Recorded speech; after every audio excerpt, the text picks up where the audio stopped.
listo when it comes to your surroundings pag umarte ka. Kasi ano na yun given na yung, syempre, aralin mo yung script mo, di ba? Tapos may memorize mo, ganyan. So, mas kailangan mo lang mas maging aware sa surroundings para hindi ka ma-distract.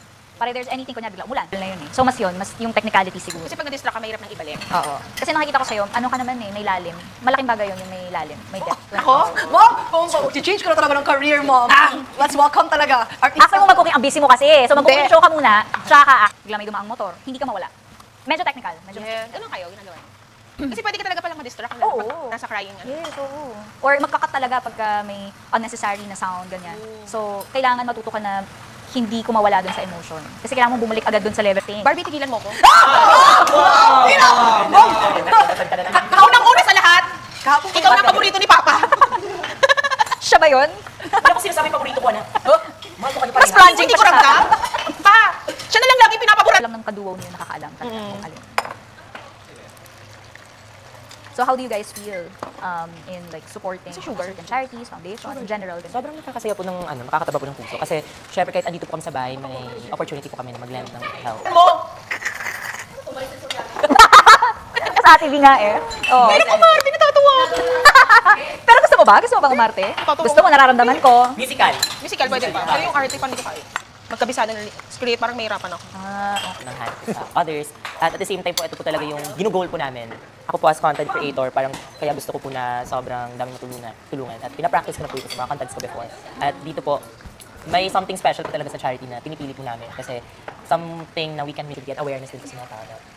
The fact na parang nakikita po nila yung na alam po nila na may ganung charity po pala. Parang mas marami na po makakatulong. O kasi ang daming mga foundations na hindi widely known, diba? Oo. That's good, that's good. Tapos, do you participate? Some life stories po namin. At ayun po, sobrang excited po na, kaya nilalaban po talaga namin isa-isa yung mga charities po namin. Kasi, ayun po, parang it will not stop din us from helping po kahit nasa labas na po kami, balak ko namin bisitahin. Tuloy nyo. Yes, That's good. Sobrang gandang opportunity. Participate in like a certain event or do you just donate? Do you like outside? Ako donation, more on donation. Donation talaga. Sa province po, of course. Pero nung mga ano pa po kami, student, ganyan, mga student foundations, ganun po. Pero nung andito na po ako sa Manila, syempre nag-adjust pa po ako sa value ko po yung sa school po, sa students, kasi dyan po yung nafocus din yung mga contents ko. So, ayun po, hopefully na makapunta ako sa mga remote areas na yung mga students. Pinaka-goal ko po talaga is bumuo ng school, syempre. So, ayun po. Oh, wow! Pero that's still a dream. The future. Everything. Tapos pang third year ko po ngayon. So, hopefully, ka talaga. yes, hopefully, may magiging part po ng foundation. Sa amin po, yan po yung pinag-uusapan po namin since ano po dito. First week, second week. Kasi sa akin, parang close talaga ako sa, may something talaga na binaba. Don't treat it as a dream, treat it as a goal. Yeah. Alright, welcome. Oh, it's raining. Ang ganda naman. Ikaw po. Wala yung mga upuan. I do. Yan. Yan, mga charity fun runs. I am part of a foundation also. And then, naalala ko, yung 18th birthday ko, hindi ako nag-debut. Sanay ka sa kutsarita? Sarap.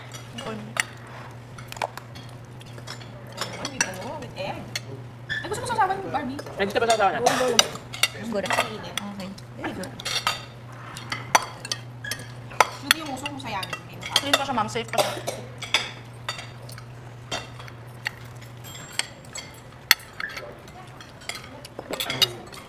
Nakakocharita po ito, ata. Go lang, sige. Good, good. Ang sarap of the heart? No? Isda eh. Ang lutong naman yun, Clary.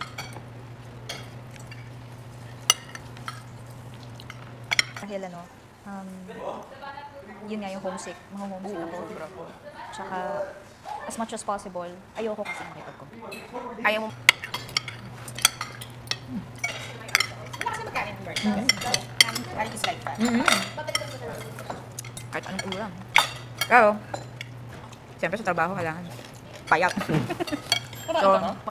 So, kung pwede lang na ibigay ko yung spot ko sa iba, gagawin ko na lang. Para lang, yung ayoko kasi ng Kompetensya, oo. Ayoko. Ako din, ako yun ang naging ano ko dito. Sabi nga nila ako yung pinaka-chill eh.